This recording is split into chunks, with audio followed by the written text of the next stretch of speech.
All right, no way to make this turn. Let's talk about Kamala Harris and Charlamagne the God. So I guess he has another show. I didn't know this. He has like a Comedy Central show. He has a million different shows. I don't really know. Anyway. I just watched one of him and Andy Schultz. So much respect for this guy, I have to say. Yeah. Such a good interviewer that somehow he always gets something revealing out of whoever he's interviewing. Obviously, he had that famous exchange with Elizabeth Warren. He was It's just pure irreverence. He's like, I don't care about you. You're here on my show. I have a massive show. Tell me, and I'm going to speak to you exactly as if you were famous rapper. Yeah, he doesn't. He's not impressed. Right. And he doesn't care if you come back. Yeah, right. He doesn't need your approval. He doesn't need access to the club here. He's not part of that clique. And so he just actually asks people whatever he wants to ask them. So with Warren, he was like, "So what? You're the new Rachel Dolezal." And with Vice President Harris, he asked her, "So hey, who's the real president of the United States here? Is it Joe Biden or is it Joe Manchin?" Let's take a listen to how that went. Who's the superhero that's going to speak against Joe Manchin? No. I want to know who's the real president of this country. Is it Joe Biden or Joe Manchin? I'm sorry. I interrupted. I don't think the Vice President can hear you. It's Simone. I'm so sorry, Charlamagne. We have to wrap. She can hear me. You can hear me? Can you hear me now? Can you hear me, Madam Vice President? So I'm sorry. We got to wrap. Oh. So I'm sorry to interrupt. They're acting like they can't hear me. Y'all see that? I can hear you. Oh, so who's the I real? can hear you. So who's the real president of this country? Is it Joe Manchin or Joe Biden, Madam Vice President? Come on, Charlamagne. Come on. It's Joe Biden. I can't tell sometimes. No. It's Joe Biden. And don't start talking like a Republican about asking whether or not he's president. Do you think Joe Manchin is a problem? It's Joe Biden, and I'm vice president, and my name is Kamala Harris. There's a lot that's really interesting and revealing about that. First of all, I went and watched the entire interview, and most of it was, fairly friendly. He pushes her on a few things, but Simone Sanders starts saying, "Hey, it's time to wrap." Yes. And that's who you hear come in. She comes in. That's why it's off mic. It's a little bit. And she's like, "We can't hear you. We have to rap, Charlamagne. We have to rap." Yeah. And he was like, "Oh, they're pretending like they can't hear me now." He's like, "She can hear me." And you can see Kamala's face is sort of like frozen, like, "Ugh, what do I do in this situation?" And of course, the reality is this was recorded before Manchin totally, killed Build Back Better and with it the Biden presidency. But we all know what the real answer to the question is. We do know the real answer. And look, I mean, yes, it's a Republican meme, but it gets at something and strikes the core for a reason, which is because where is the guy? What does he do all day? I literally don't know.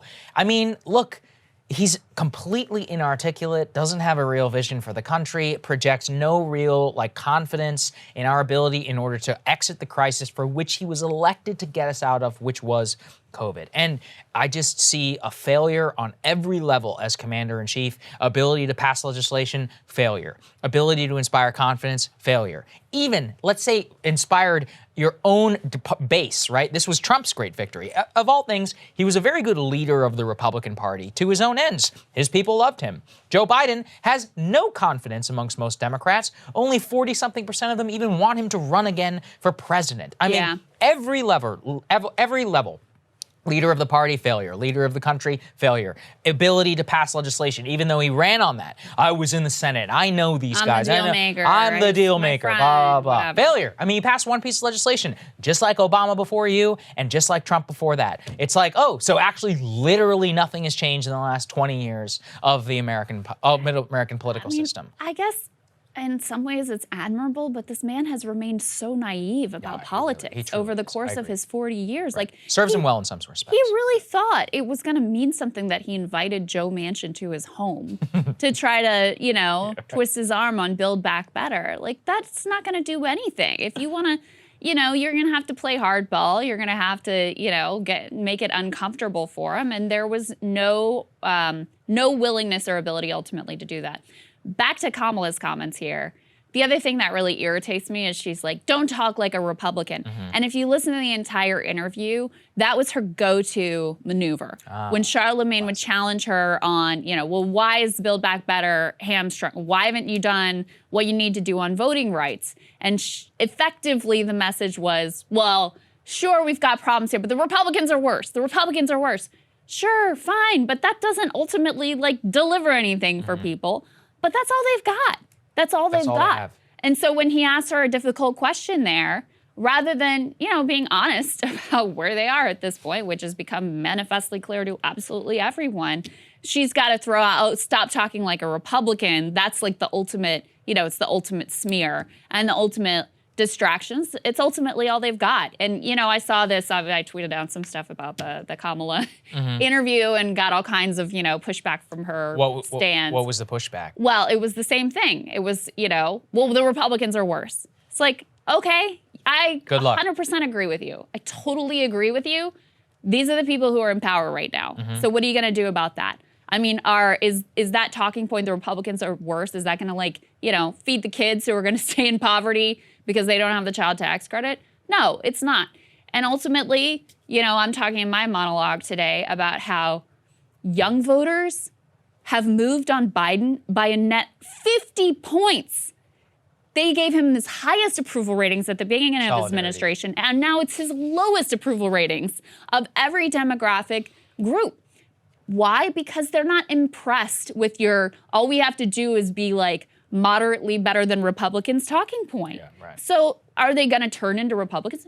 No. Are they going to show up for you in the midterms? Or next time you tell them, it's existential and we're going to save the planet, are they going to believe you? No. So that was the other thing about this that was pathetic to me, is they just have nothing else and nowhere else to go than to just, the Republicans are bad. Okay, great. Congratulations. Yeah. That's why you have a 20% approval rating, too, by the way. I also hated her faux outrage. Like, come on, Charlotte. It's like, actually, it's a pretty good question. Who runs the country? Is it Joe Biden or Joe Manchin? And actually, the answer to that question was revealed this morning. Yeah. Joe Biden have revealed it very clearly. Complete inability to pass any real legislation. The other part of it, too, is this is a media thing. Can you imagine if she ever got a question like that from a member of the DC press? It would just never happen. It's like only because he has complete irreverence, doesn't care, know he has a massive audience of people who watches him. He's like, look, you're gonna pretend you can't hear me? I'm gonna call you out live on the air. That's amazing. I love that. Nobody is willing to deal with her office in the same way. You guys, I can tell you from the inside, the stuff I am hearing from people in the White House press corps about how these people operate from the background, if you insinuate in a story that she's unpopular, they call you a sexist and a racist. And that is why in almost every single major national press story in this country, if you are writing a story about Kamala Harris's struggles, Kamala Harris's staff turnover, Kamala Harris's deep unpopularity, Kamala Harris's inability to manage everything, you will see the line inserted. Her defenders say that it's just racism and sexism. She's held to a higher standard. No, we hold you to the same standard that we hold all politicians. You're phony and you're terrible at your job and you clearly have no actual empathy for most people who are in the country. That's the problem. I mean, whether you can fix that or not, I don't know. I think it's pretty innate. But when you look at where and how she operates, she has the gall, or she has this like gall on her face when you confront her with the truth and reality. And that's as much of a media criticism as anything else, because it just so rarely happens. Once in a blue moon. So rarely happens. Yeah. And by the way, not just with Kamala. I mean, it so rarely happens that any of these politicians all of them, get difficult questions. Trump would only go and talk to like Sean Hannity, you know. I mean, somebody who interviewed him, it was very tough to. He would get really mad whenever. You you know, Sarah Sanders would be there trying to pull you away and whatever. Down. Like, you know, I mean, that's the other thing that's embarrassing with Simone is Simone clearly knows her boss is probably not going to be able to handle this that well. And so because it looks really desperate and sad when you have the staffer on camera, like trying to save in real time. You should know better. The PR politician. 101. Not a good look. Absolutely. So anyway, but Simone Sanders, like many other members of the Kamala team, on her way out. You know what I heard, Krystal? I heard every network in Washington is trying to scope her for a position, and they are even considering her giving a primetime spot on MSNBC. Whoa. Yes. So that's the country we live in, folks. You can fail on up to the White House, work for one of the worst vice presidents in modern history, and then fail on up to one of the top networks in the country. Well, and also, I mean, I don't know if Simone Sanders, I don't know what her core principles are. Yes. But, you know, she jumped from Bernie Sanders to Biden. To Joe Biden, thinking he was the winning horse. She was right. She ultimately, She was right. To be clear. And, But then she ends up, rather than being on his team, she's on Kamala Harris's team, and really kind of in the background. I mean, she's obviously she's very like outspoken. She's very comfortable in front of the camera, and has a level of charisma.